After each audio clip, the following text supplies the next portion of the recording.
tem um decreto que diz que esse material didático é obrigatório. Isso não existe. Eu nunca achei, já fucei tudo, não achei. Então não existe. Ninguém pode chegar ao professor e falar, está escrito aqui, você tem que usar. É nesse sentido que eu falo que é velado.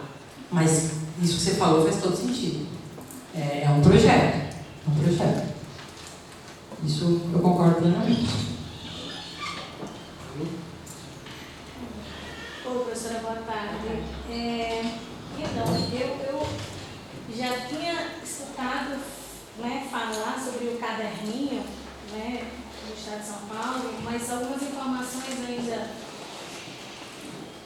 informais, né, senso comum, e sua fala me trouxe aqui algum conhecimento sobre esse caderninho. Eu confesso, eu vou usar um termo, talvez seja porque eu estou horrorizada. Eu estou horrorizada com como é que o Estado de São Paulo tem entendido, e aí o que a Ilha falou, por trás tem todo um projeto político que a gente sabe, né? E como é que o trabalho feito junto à educação básica, como é que está sendo esse trabalho. Isso é bem parecido com o que acontecia desde 20 anos atrás numa instituição privada que eu trabalhei, a professora Maroni também, e que era uma instituição, uma fundação mantida por um banco, e que tinha essas características que você falou, que ia lá a coordenadora na sala de aula para verificar, e que a gente tinha que dar conta do livro, e que enfim. Quer dizer, isso está aí muito a cara de empresa, né? E a palavra empreendedorismo é a palavra da moda. Então, e aí velado nesse sentido de que não existe um documento que diga que você tem que usar, mas existe, né? Porque tem um bônus, porque toda a escola depende do resultado dos alunos em matemática, então, né? Tá, não tem um documento lá que eu tenho que usar, mas tem, né? Bom, e aí nessa perspectiva e sabendo que tem tido todo um investimento aí na elaboração dos currículos estaduais, e aí você falou aqui do currículo paulista, né? E aí eu falo como quem trabalhou na escrita desse documento lá do estado do Rio Grande do Norte, mas aí eu fiquei pensando especificamente no estado de São Paulo. Esse caderninho, ele então deve estar sendo revisto, ou não? Você tem alguma informação sobre isso? No seguinte sentido, você disse que o currículo paulista está bem parecido com a base. Ok, então o caderninho agora vai se adaptar ao currículo? O currículo foi feito levando-se em consideração esse caderninho, não tem nada a ver? O que saiu de São Paulo Faz Escola, que saiu agora, o caderno do professor, que eu mostrei aqui, ele não é nos moldes do caderno passado. Então ele não vem com aquela orientação, situação de aprendizagem, nada. Ele só é um conjunto de atividades. Então a gente não sabe o que, eu imagino que estejam organizando um material para o ano que vem, eu imagino que vai se chamar caderno ou algo do tipo, também imagino que seja isso, porque eles mantiveram o caderno agora, senão já teriam mudado, porque eles estavam chamando de guia de transição e agora já chamaram de caderno. Então eu acredito, mas é a base, assim, porque já veio agora, né, o material vem e na lateral vem aquela codificação da base, né? Então assim, é a base no e cru. A base no e cru. Que trabalho difícil desses professores, né, professor?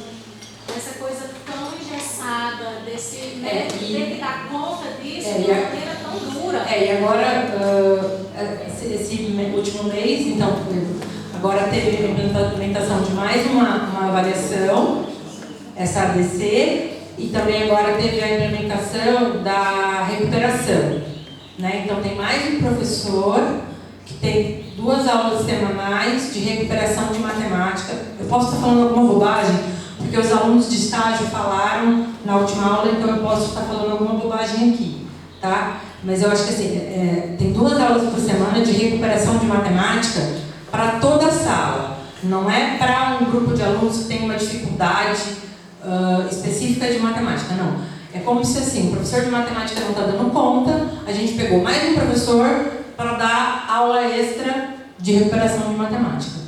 Então, assim, o que vem, né? Assim, a educação do Estado de São Paulo vai ter que despontar nesses 4 anos do Dória. Essa é a imagem que eu estou vislumbrando, tá? E a pressão em cima do professor está muito grande.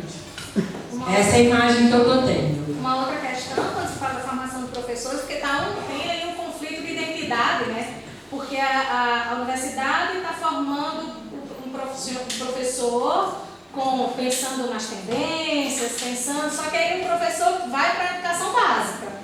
E aí o professor vai ter uma formação com o uso de modelagem, com o uso de tecnologia, e no entanto ele vai lá para a educação básica, por exemplo, do Estado de São Paulo, e vai se deparar com essa realidade.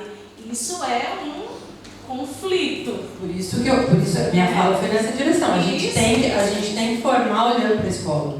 Sim. A gente tem que formar olhando para a escola. Eu acho que a gente tem que fazer pesquisa olhando para a escola também. Assim, não aceitando o que está na escola. Não é isso. Mas eu acho que a gente tem que olhar para a escola, porque ela está aí. E assim, esse modelo da escola do Estado de São Paulo está aí desde 2007. Ele só vem piorando. Mas é desde 2007 que está assim. Piorando e se expandindo. Piorando e se expandindo. Aí você tem, mas a gente tem a escola de tempo integral. Tá, tem a escola de tempo integral, tem as disciplinas eletivas. Bom, tem vários relatos de escolas de tempo integral que utilizam as disciplinas eletivas de uma maneira que não tem que utilizar, que utilizam para fazer reforço de matemática. Então, assim, aí o ano que vem, além disso, as disciplinas, as aulas de matemática, as aulas da escola vão ter 45 minutos ao invés de 50, para você ter as disciplinas eletivas em todas as escolas. Então, assim, são muitas mudanças acontecendo na escola, nas escolas do Estado. Né? E, assim, os nossos alunos da licenciatura, eles vivenciam no estágio, né? Eu acho que pouco a escola, né? Ainda falo de novo, o PIBID para mim é um programa incrível, incrível. Um programa que fez a escola se aproximar da universidade de uma maneira sensacional, né? Mas a gente não sabe até quando, se, enfim, porque eu acho que aí você tinha uma outra dinâmica acontecendo, né? Então o PIBID para mim foi um grande avanço. Marcelo? Tem alguém mais inscrito? Sou eu? Tá. Bom, Paula, muito obrigado. Deu aqui, sei lá, umas 10 questões, às vezes falam umas 3 e tal, e não são nem assim perguntas, mas mais assim, sei lá, comentários. E talvez vou começar pelo final. E pensando muito nas ideias que você está falando, e no momento político que a gente vive, obviamente que a educação política é importante, só que a gente muitas vezes fica pensando que isso é importante para o outro. Então esquece que ir ou não ir à reunião dos alunos às 13 horas é um ato político. Ir ou não ir na APG é um ato político. Fazer ou não fazer cartaz para a gente pregar e denunciar o fechamento do campus, ou o corte de bolsas hoje no segundo do ano, ou ameaças ao CNPq de fechar com tudo, a gente parece que está entrando aqui na universidade e está tudo normal. Então, nós da pós-graduação, docentes e alunos também, somos coniventes com isso também. Então, não é que tem que fazer educação política com os outros, é educação política conosco. Porque, no final das contas, a gente também está aqui, parece que está normal, que a gente está num governo aqui, há 7 anos atrás, aumentando 200 bolsas por mês, mais ou menos, que aumentava, era um aumento pequeno, mas era um aumento razoável, aumento, né? O último aumento foi há 7 anos, se não me engano, você entende, do valor da bolsa e tal. Então, a gente está muito com isso e está pensando em fazer uma formação para o outro da graduação, que às vezes fez a melhor passeata, quer dizer, dos últimos tempos aqui em Rio Claro, foi o 15 de maio, e depois não teve. Então, acho que essa é a primeira questão para a gente ficar sempre no outro. Eu tenho uns amigos no WhatsApp que falam, a esquerda não vai fazer nada com isso. Eu falei, ué, quem que é a esquerda? Peraí, está todo mundo, um pouco do Paulo Freire lá atrás, voltando, quer dizer, da consciência transitiva, que era você falar, está sempre no outro, você entende? E a volta a um passado longínquo. Então agora é uma volta a um passado longínquo, pré-PT no governo e tal. A outra aqui, quer dizer, o caderninho, e talvez isso não tenha aparecido tanto, mas teria que ver mais pesquisa sobre isso, mas ele é obviamente um projeto político partidário. Ao PSDB perder a segunda eleição do PT em 2006, em 2008 lança o caderninho com o escudão de São Paulo para se contrapor aos livros didáticos. Por isso que não tem nada escrito, porque não podia. O PNLD obrigava você a ter um livro didático. Só que aí sai o caderninho com o brasão de São Paulo para ficar São Paulo contra o Brasil. Você entende? Então eu quero um pouco, né? Eu tenho o prazer de morar 27 anos em São Paulo e 26 anos de governo do PSDB. Né? Então, assim, nós estamos aqui na maior período que algum coronel já mandou, foi no Nordeste? Não, foi no estado de São Paulo. Tá? É no estado de São Paulo nós temos o coronel mais longe do mundo. Nem o Sarney, eu acho que não foi tanto tempo. Nem o Sarney. Entendeu? Né? Lá no Maranhão. Então, essa é uma ideia onde estão os caderninhos, e eu acho que isso, nesse caminho que você está indo, teria que estar aparecendo. Quer dizer, eu tenho certeza do que eu estou falando, mas a gente não pode pôr essas coisas sem certeza, sem um pouco mais de contundência e tal. E aí eu queria passar para a primeira citação que você fez do Bigode, que é a única que eu ia propor que você não fizesse mais, que é dizer de que a BNCC é uma vitória da escola sem partido.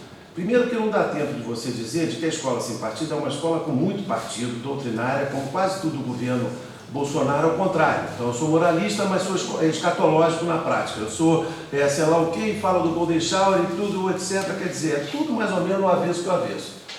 Então eu acho que não dá tempo. E a gente fica fazendo propaganda da escola sem partido, que está até meio fora de moda por eles, porque eles já viram.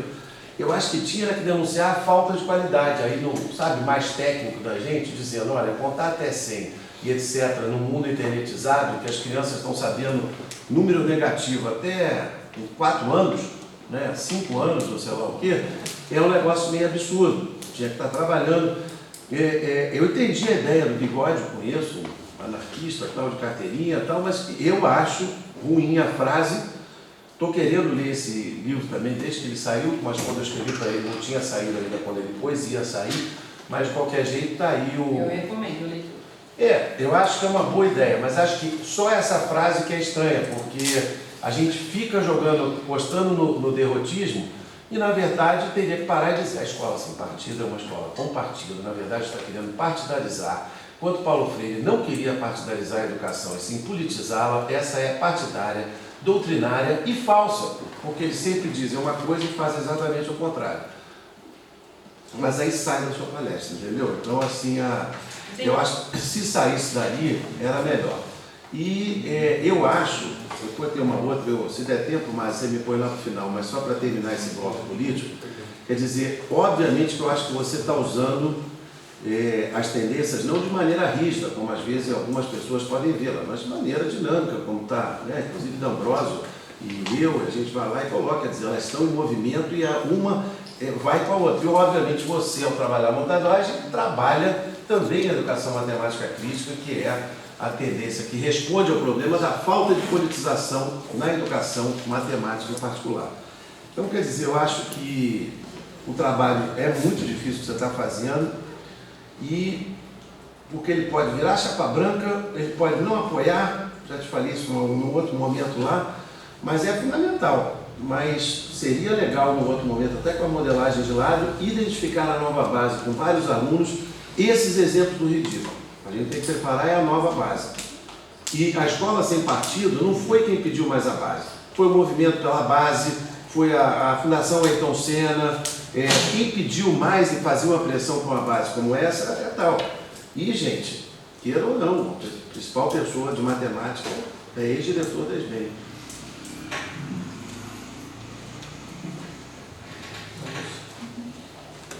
Não sei se é um velório, mas era aqui, era comentário por Bom, Paulo, eu queria primeiro te parabenizar na sua fala, porque eu acho que movimento de maior resistência agora é você estar onde tem que estar e tentar se resistir dentro daquilo que está posto. Né? E, infelizmente, no estado de São Paulo não está posto a essa realidade. E aí eu disse que, assim, desmundando comigo mesmo, né, que ela tem se expandido. Por que eu falo isso? Eu tive 2 anos e meio no Mato Grosso do Sul, lecionando na rede pública, e em 2018, no primeiro semestre, eu estava até então no município, e no primeiro semestre de 2018 eu também estava no estado. Bom, a rede do município da cidade onde eu estava, quando eu cheguei, ela estava num processo de transição para sair do livro didático e entrar no sistema apostilado da Positivo. Bom, foi implantado, quando eu cheguei, eles estavam fazendo um processo de, a cada ano, implementar, ou seja, começou lá a educação infantil e estava caminhando. Apostila na educação infantil é de matar. Então, aí esse é o ponto. Aí, quando eu cheguei em 2016, então estava ali posto no 6º ano. 7º e 8º continuava com o livro didático. Aí teve muitas reclamações, muitas discussões e retiraram então a apostila da educação infantil e do 1º ano. E aí jogaram a apostila para o 7º e 8º não. Ou seja, aqueles alunos que não tinham contato nenhum com a apostila, eu vou dizer contato nenhum com o material didático, porque era um município que tinha 3 anos de emancipação, e o estado do Mato Grosso do Sul, assim, eu vou contextualizar porque as pessoas se valorizam, mas para mim chegar de uma cidade na outra, eu tenho que andar no mínimo 60 quilômetros. Isso é o lugar mais perto dentro do Mato Grosso do Sul que eu fui. Então, entre uma cidade e outra, você tem no mínimo 60 quilômetros. Mas, normalmente, é acima de 90 quilômetros. Né? Então, você tem uma extensão territorial muito grande. Então, eu tinha um distrito de 3 anos de emancipação, com 3.000 habitantes e 2 distritos. Eu lecionava em um dos distritos. Os livros didáticos eram contabilizados para a escola, porque esse distrito estava junto à escola Apolo, que era no município. Mas os livros didáticos nunca chegavam até os distritos. Então, eu dava aula no 8º, 9º, 7º, 8º, 9º ano, quando eu cheguei, com material que eu elaborava, ou eu levava o livro que eu usava lá na cidade, mas eu tinha que passar isso na lousa. Os alunos não tinham material didático, esse é o ponto. Jogaram essa apostila e aí foi um desastre. Foi um desastre porque a apostila ela mudava o currículo, e aí ela muda o currículo de um modo geral, porque ela pega conteúdos que são, normalmente no currículo estão lá no fim, tipo geometria, estatística, probabilidade, e joga para o começo do bimestre. E aí eu tive uma grande dificuldade, por exemplo, com o 9º ano, que o que acontecia? O primeiro conteúdo era tipo uma revisão de tudo na parte de estatística e probabilidade. Os meus alunos não sabiam nada. Por quê? Porque os professores nunca conseguiam chegar nesses conteúdos. Então eu tive que parar meu conteúdo, assim, do modo geral, retomar coisas básicas, para então conseguir dialogar com a apostila. Né? Mas isso é assim, só para dizer o quanto que essas coisas vão acontecendo e não preparam a gente para nada disso. Não é só isso, né, Rô? É assim, é todo um desenho de uma apostila, toda uma lógica, né? Que o aluno que não está acostumado, até ele entender aquela lógica, você demora um bimestre. E aí, as pessoas vão na sua sala, e aí, para dizer, as pessoas não é aqui. As pessoas vão na sua sala de aula, tiram os alunos da sua sala para olhar se você está trabalhando o conteúdo. Se você está cumprindo o currículo. No caso lá, a gente não tinha um caderninho para seguir e tudo mais. Mas, todo bimestre, era pegar alunos meus na minha aula mesmo. Tirava os alunos, levava os cadernos e olhava aonde eu estava. Né? A que pé de currículo eu estava. Currículo entendido como um rol de conteúdo, né? É. Currículo entendido como um rol de conteúdo, aí, que fique claro, né? Se desconsidera todo o resto do contexto. Mas aí o que eu queria falar assim, eu entrei em 2018 e aí teve uma formação da onde eu trabalhei, né? Aqui tem as diretorias de ensino. O meu estado não tinha, tá? Foi implementado há pouco tempo. E aí, a minha diretoria de ensino é Paranaíba, onde eu me formei. De Paranaíba a Paraíso das Águas são quase 500 quilômetros. Eu levantei 2 horas da manhã para ir numa formação em Paranaíba. Saí 2 horas da manhã, Cheguei em Paranaíba às 8 da manhã. 8 e pouco, quase 9 horas. 9 horas começou a palestra. 10h30 acabou a palestra com a secretária de Educação. E a secretária de Educação estava extasiada porque tinham implementado as diretorias de ensino no nosso estado, o qual não tinha. E aí eu vi um discurso muito assim, olha, o estado de São Paulo tem e a gente não tem. Aí agora no primeiro semestre, eu estava no Paraná em produção de campo. E ao que me parece, eles vão introduzir o que aqui chamam de avaliação de aprendizagem. Processo. Isso daí. Porque o governo entrou e mandou uma prova no fim do primeiro bimestre. Mas no sentido assim, é só pra gente atualizar os dados, governo novo, não sei o que, não sei o que, não sei o que. Aí isso é no Mato Grosso ou no Paraná? No Paraná. Aí chegou uma avaliação para a coordenação, assim, olha, no geral essa sala tem essas dificuldades, com tais habilidades, e aí apontou cada aluno. Beleza. Passou isso pro professor, falou assim, olha, vamos tentar trabalhar nisso, não sei se estão trabalhando, não sei o que, não sei o que. Um mês para acabar o segundo bimestre, foi falado assim, vamos fazer uma segunda avaliação, e essas avaliações agora serão bimestrais. A coordenadora em desespero, porque aí eu tenho que colocar isso de novo. Eu estava numa escola dentro de um acampamento do Movimento Sem Terra, o qual o governo quer fortemente fechar. A coordenadora chegou e falou assim, professor, olha, para o que você está fazendo, e vai trabalhar essas habilidades. Aí eu peguei o currículo, né, o complexo que eles trabalham, peguei essa avaliação que o professor me passou e comecei a comparar. Para mim, essas provas, tudo isso não se conversam. Porque, assim, cobravam habilidades que os alunos ainda não estavam trabalhando. Tipo, tinha questões que envolviam equação de primeiro grau, por exemplo, do sétimo ano, que ia ser trabalhado no terceiro bimestre. Mas o aluno já estava tendo que saber ali no primeiro bimestre. Por quê? Eu não sei. E aí colocou o que vai acontecer agora, assim, toda vez que tiver essa prova, o professor vai estar atrasado, porque ele ficou agora um mês, no fim do segundo bimestre, um mês sem trabalhar com o conteúdo dele. Quando ele acabou isso, veio a prova e já veio a prova dele. Então ele está com o currículo dele atrasado. Na prova do terceiro bimestre vai acontecer de novo. Habilidades de conteúdo que ele ainda não trabalhou vai ficar faltando. Então ele vai estar sempre nesse ciclo de que ele não vai conseguir aquilo ali, porque ele está atrasado e porque já cobram coisas que não conversam, né? E aí eu fico olhando tudo isso daqui assim, você falando do caderninho e das apps, se em algum momento essas provas estão pelo menos se conversando, se esses caderninhos, livros didáticos se conversam.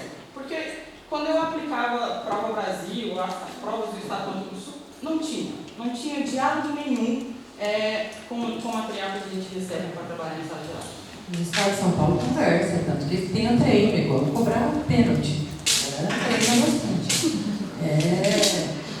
Isso no estado de São Paulo então, tem. Assim, aí, por exemplo, tem um resultado. Desses 10 anos, eles conseguiram provar que isso é melhor. Assim, numericamente. Né? Assim, numericamente sim. Numericamente sim. Entendeu? Agora, se isso quer dizer aprendizagem, se isso quer dizer, né, aí é outra história, entendeu? Porque é aquilo que a gente está falando, às vezes o aluno. E tem histórias muito cruéis, né? Do tipo, olha, amanhã você não venha, porque amanhã tem SAESP. Né? Vai jogar bola. Entendeu? Tem histórias cruéis, né? De aluno convidado a ficar em casa porque amanhã tem prova e ele vai diminuir o rendimento da sala. Então, assim, gente, é história que não acaba mais assim, do quanto que essas avaliações, elas são negativas do ponto de vista do aluno, sabe? Porque a gente está falando aqui de escola, de professor, mas o aluno não aprende. O aluno não aprende. O aluno acha um saco. Eles acham um saco, a palavra é essa, e eles falam isso. Né? Porque para eles aquilo não faz o menor sentido. Eles falam que eles não vão fazer a prova, porque eles sabem que o professor vai ganhar dinheiro, eles não gostam do professor, e eles falam isso. Né? Entendeu? Então eles falam, não gosto de você, não vou vir fazer a prova, vou vir, não vou responder, não quero que você ganhe dinheiro. Eles falam isso. Entendeu? Então assim, gente, tragédia, sabe? Porque assim, o professor é refém, o aluno é refém, é um sistema perverso, né? Agora, isso, Ronilson, de conversar, conversa, né? Isso você tem assim, uma lógica no sistema, isso sim, isso tem. Bom, primeiro que tudo, agradecer também por a tua fala. Eu tenho 3 pontos assim, que eu ando um pouco em direção das coisas que a Ronice falou. Eu também vim agora de fazer campo numa aldeia indígena no Mato Grosso do Sul, bem pertinho da divisa com o Paraguai. E as coisas que você falou, os professores desconhecem quais são as realidades das escolas e tal. Mas quando eu penso, por exemplo, na escola indígena, eu acho que aquele desconhecimento ainda é maior, enquanto que sempre você traz, por exemplo, quando a gente pensa na UNSC e a produção dos textos, dos livros de texto que se fazem para as escolas, eles parecem que estão feitos para legitimar o fato que existam provas que vão avaliar aquele cenário educativo, que no caso da escola indígena termina desconhecendo totalmente aquela diferença, aquela escola diferencial que eles tentam ter, né? Então, isso por um lado. Nessa medida, eu queria perguntar como que, ou se tem alguém que tem olhado, tem feito pesquisa em relação a como que as empresas, as editoras que produzem livros de texto, como que elas vão também gerando uma manutenção daquilo novo que vai trazendo a UNSC. Porque, assim, muitos livros de texto, eles são feitos para que respondam diretamente aquilo e você não tem que trabalhar mais nada. Eu acho que merece muito a pena olhar como aquilo também cria aquela rede de uma educação mercantil, porque você está mantendo aquilo, né? Isso por um lado. Por outro, eu sempre, você falou hoje da modelagem aqui, mas quando a gente fala de modelagem, educação matemática crítica, etnomatemática, resolução de problemas, todas essas formas como você trabalha a formação de professores, para mim não é mais que resistências em torno do modo geral, né? E eu acho que essas resistências a gente consegue enxergar mais facilmente que nascem, crescem dentro da universidade pública. E seria interessante também, não sei se vocês... E ainda gratuita. E ainda é gratuita. Que é uma coisa que, tipo, a gente fala na Colômbia a educação pública, mas não é gratuita, você tem que pagar lá. Então, acho que são coisas que a gente tem que pensar nesse momento crítico que tem o Brasil. Mas a questão é, como que as universidades, se as universidades particulares brasileiras, elas têm, acredito que tem algumas que trabalham na formação de professores licenciados em matemática, como que eles criam uma resistência ou não, ou se eles estão indo na manutenção daquela máquina de mercantil, de educação matemática, de fomentar a manutenção de uma UNSC, de continuar na criação de livros de texto que mantenha aquela UNSC. E por outro lado, a minha terceira questão muitas vezes a gente encontra que nos cenários de formação de professores, seja aquela seja continuada, que você faz na escola diretamente com professores ou com professores em formação,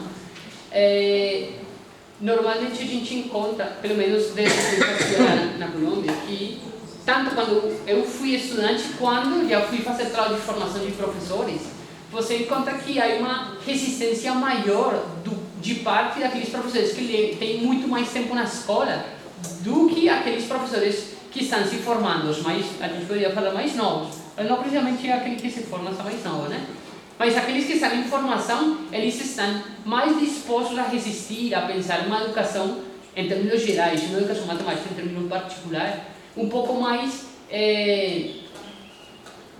não voltar a responder a uma prova de medição internacional que, na final das contas, não fala nada da vida do menino, não fala nada se ele está aprendendo, não se importa com a vida dele, né? E muitos dos professores às vezes ficam numa região cômoda, sabe? Então, na qual ele fala, eu vou me aposentar daqui a 2, 3, 5 anos, agora não sei aqui no Brasil, vai estar difícil, né? Mas é isso, como que vocês, desde a formação de professores que fazem na faculdade, como enxergam essas outras práticas de professores que têm mais tempo na escola e como que isso também termina de alguma forma legitimando essa criação como a ONCC. Bom, sua primeira pergunta eu não sei responder. Na verdade, eu não sei quem estaria estudando essa questão dos indígenas. Eu não sei se alguém aqui saberia responder sobre os livros e essa questão das escolas indígenas. Eu não... Deve vir aqui um deles na semana da graduação, Adailton. Adailton vai estar vindo aqui, ex-aluno nosso, aqui mestrado, doutorado, tá. E ele está metido, metade da vez que eu vou lá no encontro, ele está na aldeia durante 10 dias, dando aula. E ele abriu agora o primeiro mestrado especificamente indígena no Brasil. Eu sei. Olha que legal. Você sabe. Eu sei. E foi uma briga boa, entendeu? Nessa maré. Tá, então, essa era a primeira. A segunda que você falou foi com relação à resistência, né, da modelagem. Como que isso acontece em outras universidades? Então, e as particulares. Eu acho que a gente tem diferentes tipos de universidades particulares no Brasil. Então, acho que é muito difícil eu te dar uma resposta para essa pergunta, porque eu acho que a gente tem universidades particulares de diferentes naturezas aqui no Brasil, sabe? Então, eu acho que tem universidades particulares bastante comprometidas no país, com a educação séria, com a pesquisa, né? E tem outras que nem tanto. Então, eu acho que a gente tem de tudo, né? Eu acho que eu poderia te dizer isso, que a gente tem de tudo. Eu acho que tem gente, sim, comprometida, séria, com ensino de qualidade, com pesquisa, né? Vou dar um exemplo. A UBRA, por exemplo, no Rio Grande do Sul, que a gente já teve colegas que fizeram pós-graduação aqui e depois foram lecionar lá, uma universidade séria. Então, assim, eu acho que... PUC São Paulo é a mãe do nosso programa. PUC São Paulo. Então, assim, a gente tem universidades sérias que pensam a questão da formação do professor, mas tem a precarização também. Né? A gente tem universidades que precarizam isso. Né? Então, não dá para generalizar nem para o bem nem para o mal. E essa terceira questão que você coloca, dos professores mais velhos que já estão para se aposentar, também é uma questão que é difícil de generalizar. Eu acho que a gente tem, por exemplo, às vezes professores que estão para se aposentar e participam de cursos de formação, ou, por exemplo, no caso dos estágios, quando os alunos vão para as escolas, eles eles incentivam, eles apoiam. Agora, acontece muito, por exemplo, dos alunos que vão fazer estágio e os professores das escolas desanimarem esses alunos, e são, às vezes, professores novos. Né? Então, a gente tem... eu acho muito complicado você fazer essa generalização. Né? Mas, de uma maneira geral, eu entendo que os professores... tem alguns professores que têm muita vontade de mudar, né? E esses professores sempre estão buscando espaços para cursos, para formações, porque eles querem fazer a diferença na sala de aula, né? Então a gente percebe que tem esses professores que estão sempre buscando esses espaços. Parabéns pela sua fala, é sempre um prazer te ouvir. Gosto muito, né, compartilho dessas angústias. E aí eu tenho duas coisas para falar. Primeiro, um comentário que me vem quando eu começo a ver todas essas políticas, né. No meu sanduíche eu tive a oportunidade de cursar uma disciplina sobre as políticas educacionais e sobre a influência do neoliberalismo na política educacional, especialmente em Chicago. Porque lá nos Estados Unidos cada estado funciona de um jeito, e eu não sei se cada prefeitura, mas a gente estudou muito a realidade ali do estado de Illinois, da cidade de Chicago e região. E aí quando eu vou ver essas políticas, é uma história que lá já é conhecida.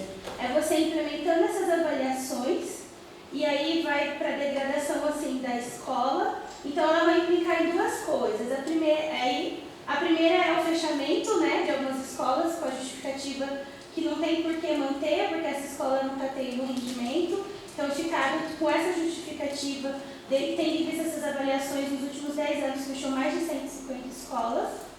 E a segunda é essa questão de as escolas charters, né, que lá nos Estados Unidos está chegando com tudo, e quando você vai ver o projeto político educacional de alguns partidos, parece que é isso. Então você vai ter essa escola desvalorizada e aí você vem com um ensino inovador, que como começa essa proposta. E aí ela vai começando com o patrocínio dessas empresas e o Estado vai desvinculando, e aí você acaba... Aí os professores, né? Eu vou ter mais autonomia porque eu vou para uma escola charter. E, na verdade, quando ela vem, e aí vem com um comentário que acho que a Luciane falou, né? Aí parece uma coisa empresarial. Então aí vem a empresa, ela está patrocinando, o ensino vai direcionando, e aí para a solução eles têm se apoiado muito em Paulo Freire e educação emancipatória. E aí vem a minha segunda pergunta, que você fala ali que você acredita que a modelagem ela vai ajudar para a leitura do mundo, né? Os estudantes a ler o mundo. Vocês têm pensado, né? Eu não entendo quase nada de modelagem. Vocês têm pensado também na modelagem como possibilidade de ajudar o estudante a ler e a escrever o mundo? Ou por enquanto? Essa questão da escrita ainda não. Não, mas eu acho que faz todo sentido. Acho que faz todo sentido. Mas porque é algo novo pra gente, né? O meu supervisor do sanduíche é quem fala muito isso dentro da educação matemática e crítica. E é algo que a gente tem tentado, né, nas nossas pesquisas agora, do nosso grupo tem tentado pensar, né, em formas também de ajudar não só a ler, mas também a escrever, né, a mudar essa realidade, que é um desafio, né? A gente ainda também não sabe. A gente está começando agora a pensar. Hoje de manhã eu estava conversando com a Rosana e a gente estava falando algumas coisas sobre justiça social, né? E eu falei para ela que eu li um texto do Biratã que fala de justiça social e sustentabilidade, que foi uma palavra que foi uma coisa que me chamou muita atenção, essas ideias de sustentabilidade, né? E aí agora você vem com essa história da escrita, né? Eu acho que são coisas que estão muito próximas aí, todas elas, e acho que dá para... E uma palavra, né, que eu li, né, até estava discutindo com a Miriam, eu estava lendo o pessoal da Índia, está falando muito na questão da humanização do ensino de matemática. Isso eu já li também. E aí é uma coisa que eu estou começando a pensar, né? E aí vem todas essas avaliações e parece que está cada vez mais desumano, né? Então, sei lá, eu me sinto indo em direção contrária a tudo isso, buscando essas questões, mas era só isso. Então é para pensar mesmo. Obrigada. Bom, professor, boa tarde. A minha pergunta vai na direção do que a Amanda vinha falando já, a respeito da situação que o Brasil está sendo diretamente influenciado pelo mercado financeiro externo e que isso está entrando na educação em vários anos.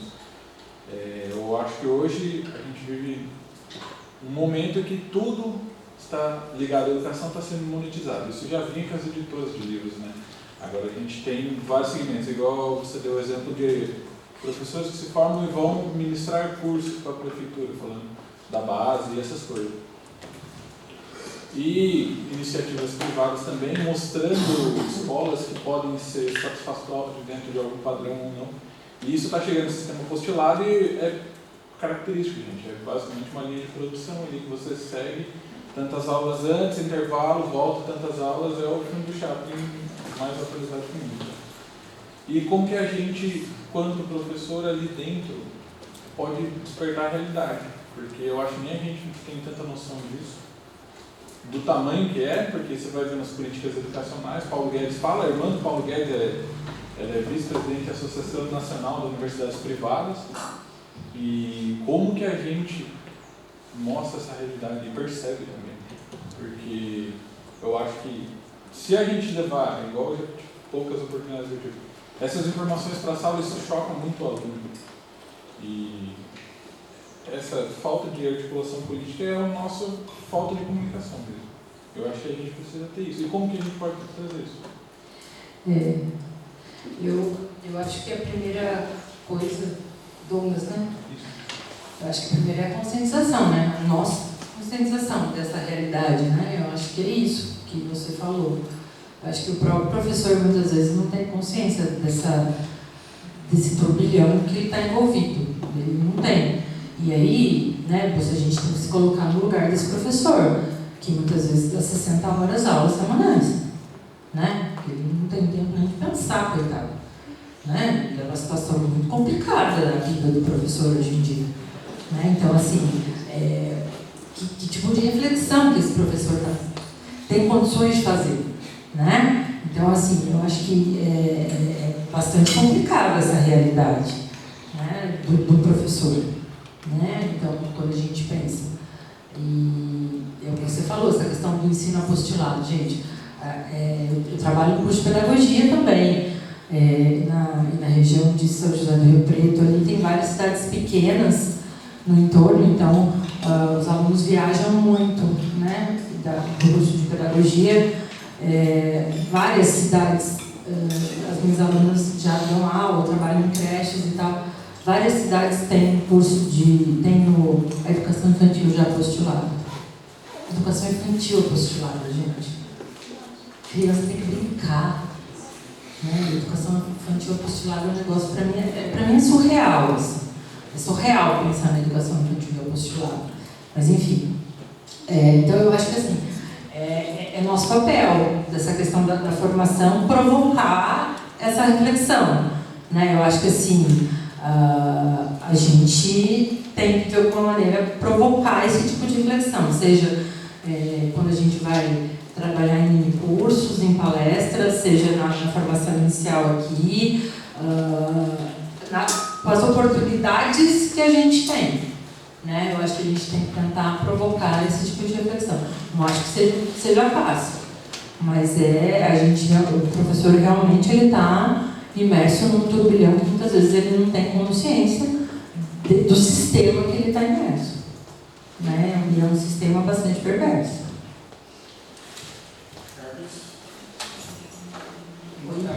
Boa tarde. Pela palestra.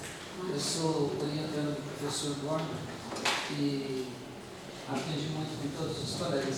Só me colocar como exemplo do que a senhora falou e que os colegas comentou. Eu estou próximo de uma aposentadoria e resolvi vir estudar.